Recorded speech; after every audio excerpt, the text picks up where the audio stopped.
last 2 days ng sale dito sa Yata. Kaya ang daming tao. Ang daming tao ngayon dito sa Yata. Saturday pa, tapos last 2 days ng sale. Buti pa dito, laging nagpa-panic buying sila. Ginseng. Ginseng. Ginseng. Ito cherry tomato. Ang cute naman, kaso mahal. Mango. Ang haba ng pila.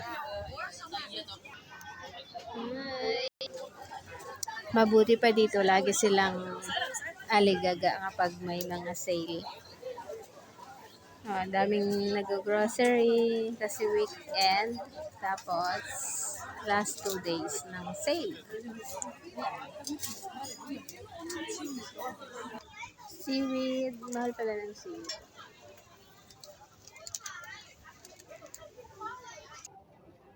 Cheetos. Mahal lang Cheetos, oh. Sa welcome, ano lang yan, $19 ngayon.